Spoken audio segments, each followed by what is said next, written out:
Good morning, जय हिंद, सुप्रभात, हर हर महादेव। तो सुबह का ये नज़ारा है मेरे छत पे। मैं कई बार दिखा चुका हूँ, तो थोड़ा सा अच्छा लगता है गांव में रहने पर। आप सभी भी अगर गांव में, बहुत सारे लोग जो है, अगर अधिकांश तो रेलवे की तैयारी करने वाले गांव के ही हैं। तो अभी थोड़ा सा सुबह उठते हैं, पढ़ने उड़ने के बाद जो है कुछ देर तक छत पर आ जाते हैं। तो यही छत पर है मेरा, कुछ गमला में फूल लगाया हुआ है जो थोड़ा सा मुरझा गया है। मौसम भी थोड़ा सा बदल रहा है तो मुरझाने लगा है, क्योंकि दोपहर में बहुत ही ज़्यादा धूप होता है कड़ा, और अभी तो इतना ज़्यादा कनकनी है कि कह नहीं सकते हैं। तो आप लोग भी, मेरा जो गांव है वो आपको बिहार के नवादा ज़िला में पड़ता है। नवादा ज़िला में एक अकोलत, एक जलप्रपात है और वाटरफॉल। तो आप सर्च कर सकते हैं गूगल पे या पे यूट्यूब पे, बहुत सारे आपको अकोलत के व्यू मिल जाएंगे। बहुत ही अच्छा जलप्रपात है। तो अगर कभी यहाँ आते हैं तो आप यहाँ भी घूम सकते हैं, बिहार आते हैं तो। राजगीर से ज़्यादा दूर नहीं है, राजगीर के पास ही है, 30-35 किलोमीटर है। तो कभी भी आते हैं तो ककोला जलप्रपात घूमने की ज़रूर कोशिश कीजिएगा। बहुत ही मस्त जो है वो नज़ारा है। आप यूट्यूब पे भी जाकर देख सकते हैं। ये देखिए, जो भी हमारे तुलसी पौधे जो लगे होते हैं घर में, ये लगे हुए हैं। तो चलते हैं, आज का टू डू लिस्ट बनाते हैं। टू डू लिस्ट बनाने के बाद पढ़ने के लिए शुरू करते हैं। हमारा हमारा जो है 50 दिन का टारगेट है, और 50 दिन का टारगेट में मेरा तीसरा दिन है LPCP 2 के लिए। सबसे पहले मुझे इलेक्ट्रिशियन ट्रेड पढ़ना है। ट्रांसफार्मर आज स्टार्ट करेंगे, 2 चैप्टर हो गया है। इसके झांसे से क्लास 1 और 2 पढ़ना है। फिर यूनिट और मैनेजमेंट जो है वह मात्रक बीमा, उसका क्लास 3 पढ़ना है BK पाठक सर से। तो भी जो है वह बेसिक साइंस में BK पाठक से पढ़ रहा हूँ, और रीजनिंग प्रैक्टिस करना है प्लेटफॉर्म वॉल्यूम 1 और सेट 5, मतलब एक ही सीट करूँगा क्योंकि टाइम बहुत कम मिल रहा है। और लास्ट में मुझे मैथ प्रैक्टिस करना है, प्लेटफॉर्म वॉल्यूम 1 का सेट 5 करना है। तो जैसे जैसे टाइम मिलता है वैसे वैसे जो है वह करने की कोशिश करते हैं।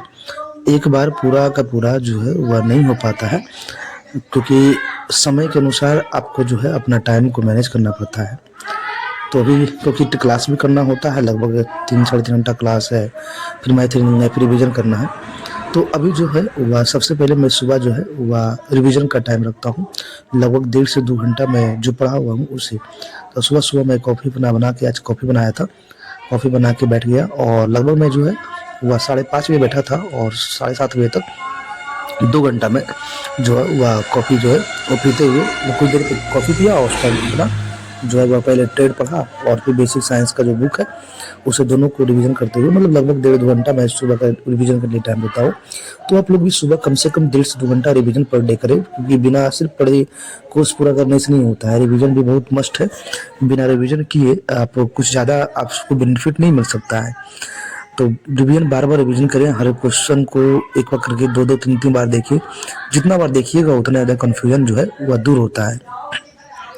तो पहला मेरा सुबह का हमेशा पर डे का एक रूटीन होता है कि 1.5 से 2 घंटा जो है वह कम से कम रिवीजन कर ले, उसके बाद कुछ आगे पढ़े।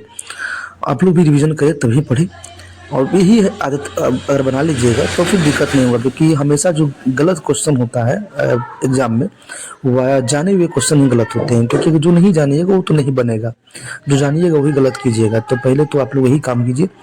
और मेरा जो है रिवीजन का टाइम हो गया था, और दिन भर मेरा जो है वह, क्योंकि मुझे फिर 8 बजे पढ़ाने चल जाना था, 10:30 बजे तक मैंने पढ़ाया, और 10:30 बजे बाद आने के बाद लगभग मैं 12 बजे अपने रूम में वापस खाना खाने के बाद पढ़ने के लिए बैठ गया। उसमें रीजनिंग और मैथ मैंने बनाना शुरू कर दिया, जिसमें मैं इसी मार्कर से अपने पेड पे ही रीजनिंग बनाता हूँ और मैथ बनाता हूँ। रीजनिंग मेरे जो है वो 25 में, ऐसे अभी जो रीजनिंग बना रहा हूँ ग्रुप डी का रीजनिंग है, तो 30 रीजनिंग में मेरे 29-30 सारे बन जाते हैं। रीजनिंग में दिक्कत नहीं होता मुझे। थोड़ा सा मैथ में क्या होता है, मैथ में 25 में 20, 22, 21 यही बन रहा है। मैथ थोड़ा सा डाउन है, क्योंकि एडवांस मैथ छूट जाते हैं 1-2। तो आप लोग भी जो है वह अभी सेट फुल मत बनाइए जब तक आपका सिलेबस पूरा का पूरा तैयार नहीं होता। हाँ, सप्ताह में एक आप सेट बना के देख लीजिएगा कि क्या मैं जो पढ़ रहा हूँ वो इम्प्रूव हो रहा है कि नहीं। तो रोज रेगुलर भी सेट नहीं लगाइए। अभी सिर्फ क्या कीजिए, मैथ और रीजनिंग का अलग से बना लीजिए, ताकि एग्जाम में आप जब फुल मॉक मारे तो पार्ट 1 में आपका जो है वो मैथ रीजनिंग में 50 नंबर में आपके 45 प्लस नंबर आ जाए। तो उससे क्या होगा, अगर 45 प्लस 50 में लेकर आइएगा तो उधर 50 में आपका कम से कम भी आएगा तो 15 नंबर आएगा, तो 60 प्लस ऐसे भी आ जाइएगा। और यही मेरा काम था। सुबह 12 बजे से 3 बजे तक मैंने मैथ रीजनिंग पर टाइम दिया था। 3 बजे के बाद मैं जो है वह पहला शिफ्ट में मेरा बैठा था, फिर 6 बजे मैं बैठा था और 6 से 7:30 बजे तक मैंने बेसिक साइंस का क्लास किया 1.5 घंटा का। उसके बाद भी मैं कुछ किया तो सबसे पहले मैं बेसिक साइंस का भी क्लास कर रहा हूँ जो बीके पाठक सर से कर रहा हूँ। तो मैं उसी को जो है वो बुक है, बुक से ही देखते रहता हूँ और बीच बीच में जो इनका नोट्स भी मैं निकाल लिया हूँ क्योंकि इनका टेलीग्राम पे आप जाइएगा बीके पाठक सर का, तो वहाँ पे इनका जो पर डे का क्लास नोट्स होता है वो पढ़ लिया। तो मेरा पहला तो शिफ्ट था जो वो आपको 6 से 7:30 बजे तक, फिर आधा घंटा का मैं गैप ले लिए और 8 बजे थोड़ा सा ठंड ज़्यादा लग रहा था तो एक कप चाय बना के बैठ गया और 8 बजे से मैं चाय पीते हुए इसके सर के क्लास में नहीं करने लगा। आज 2 ही क्लास किया था जो लगभग 2 घंटे